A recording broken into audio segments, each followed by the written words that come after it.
Pessoal, agora vamos corrigir a segunda parte da ótica geométrica, que agora a gente entra na parte de princípios de propagação da luz, né? E a gente começa lá na página 102. O primeiro que eu marquei para vocês foi o exercício 16. Então, 16 é uma análise que a gente aprendeu, inclusive, lá no início e a gente aprofundou mais com relação de eclipse, né? Penumbra, sombra, tá?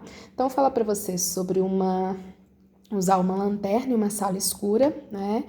E pega uma bola de futebol e observa que ela forma uma região de penumbra e uma região de sombra. Então, a gente tem aquela região mais escura, que é a sombra, e a região mais clara ao redor, que chama penumbra, tá?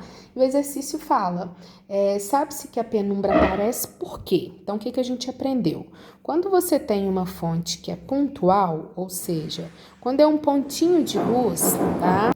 Então, a gente aprendeu, se for pontual, gente, só forma sombra, que é aquele pontinho de luz, o flash do seu telefone, né? Aquele que você pode desprezar o tamanho. Agora, se é uma fonte de luz extensa, uma lâmpada, no exemplo aí uma lanterna, né?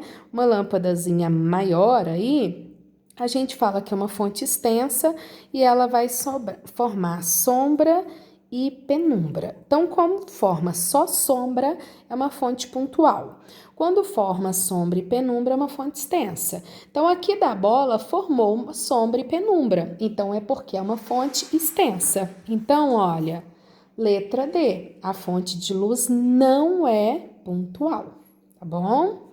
Agora, olha lá, o 17. Durante um eclipse solar, um observador, então presta atenção que esse a gente vai eliminando, né? Letra A. No cone de sombra vê um eclipse parcial. Não, no cone de sombra ele vê um eclipse total, tá? Letra B. No cone de penumbra vê um total. Falso. Então, penumbra, eclipse parcial. Sombra, eclipse total, tá? Na região plenamente iluminada, vê a lua eclipsada. Na região iluminada, gente, ele não vai ver eclipse, tá? Porque ele não tá na região do eclipse. Na região de sombra da Terra, vê somente a lua. Na região de sombra, ele não vê nada, tá? Nem o sol, nem a lua. Na região plenamente iluminada, não vê o eclipse solar, certinho. Se ele está na região iluminada e é um eclipse solar, ele está vendo o sol, então não tá aparecendo ali eclipse para ele não está numa região de eclipse, tá bom? Agora o 19. 19 a gente vai falar sobre câmera escura, né? Fala para vocês, ó, para medir distâncias utilizando das propriedades geométricas, o estudante providenciou uma caixinha cúbica, né, que é a nossa câmera escura, e ela tem uma aresta de 16 centímetros, tá? Então, finge que aqui é o orifício dela.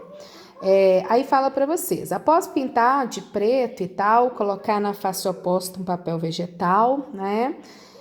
Faz o orifício, papapá. Obtendo, ó, aí ele vem, feito isso, aponta o orifício para uma porta iluminada. Então, vamos imaginar que aqui esteja uma porta iluminada de frente para o orifício, tá? Obtendo dela uma imagem nítida, invertida e reduzida, projetada aqui atrás, que é o que a gente aprendeu com relação à câmera escura. Então, um raio de luz bate aqui, o raio de luz bate aqui, aqui está a porta, a altura da porta, a altura da imagem da porta. Aqui está a distância da porta, aqui está o tamanho da câmera escura, não é? Aí fala para você que a imagem, ela tem um tamanho de 14 centímetros e a porta tem um tamanho de 2,15 metros. Quer saber qual que é a distância da porta até a caixa, né? Então, nós vamos fazer o que a gente aprendeu, ó. 2 triângulos. A altura da porta está para a distância da porta, assim como a altura da imagem está para a distância da imagem, tá? Lembrando de deixar todo mundo na mesma unidade, ou tudo em centímetros ou tudo em metros, né? Então, vai lá, ó. O exercício está pedindo em metros, então põe tudo em metros. O que são 16 centímetros? 0,16 metros. O que são 14 centímetros? 0,14 metros, tá? Porque a gente deixa tudo em metros e achamos em metros, tá? Então, cuidado com as unidades. Então, a altura da porta, 2,15. Distância, eu quero saber. A altura da imagem, 0,14. Distância, eu quero saber, que é 0,16, né? Então, multiplicando cruzado, a gente vai ter, ó, 2,15 vezes 0,16, né? Dividido por 0,14, que vai dar 2,46 metros, certo? Então, como ele aproximou, 2,5 metros seria a distância, tá bom? Então, deixando tudo na mesma unidade, vocês não erram. A 21, mesmo esquema. Ele coloca aqui o Sol, o diâmetro do Sol, tá vendo, ó? E você observando a imagem do Sol em uma câmara escura de orifício. Então, aqui tá o diâmetro da imagem, aqui tá a distância do orifício da câmera e aqui a distância do Sol até o orifício da câmera. Então, ele chamou de A, B, Dzão e Dzinho. Então, a gente vai ter Dzão está para A, né, distância, o diâmetro para distância, assim como o diâmetro aqui para distância, tá? Aí, eu vou colocar os dados e a gente quer saber o diâmetro do Sol, que é o Dzão. Então, ó, o A, quanto vale o A? Tá lá, 1,5 vezes 10 a 11, né? Quanto vale o D? Tá lá também. O D vale 9 milímetros, então tem um detalhe, tá, gente? Aqui, 9 milímetros, tem que passar para metros. Então, volta 3 casas, todo mundo em metros. Então, o A tá em metros, o B tá em metros, que é o metro. O D não, o D aqui tá 9 milímetros, então tem que colocar em metros, senão vocês erram. Então, divide por 1.000 ou 10 a menos 3, multiplica, dá no mesmo. Então, multiplicando, ó, cruzado, 9 vezes 1,5 dá 13,5. 10 a 11 com 10 a menos 3 dá 10 a 8, né? Como ele tá pedindo em notação, 1,35 vezes 10 a 9 metros. Ele aproximou para 1,4 vezes 10 a 9 metros, beleza? Então, muito cuidado com as unidades, não deixe em milímetro, passa para metros e aí é só fazer regrinha de 3, tá? O próximo que eu marquei foi o 26. O 26 também é uma análise teórica, então vamos lá, ó. 26, ele fala o seguinte, considere as afirmações. A primeira, para acontecer eclipse lunar, a Lua deve estar na fase cheia. Então, vou fazer os dois aqui para a gente relembrar. Lunar, eu tenho Sol, Terra e Lua, tá? E aí, gente, ó, os raios que vão retos me dá a região de sombra.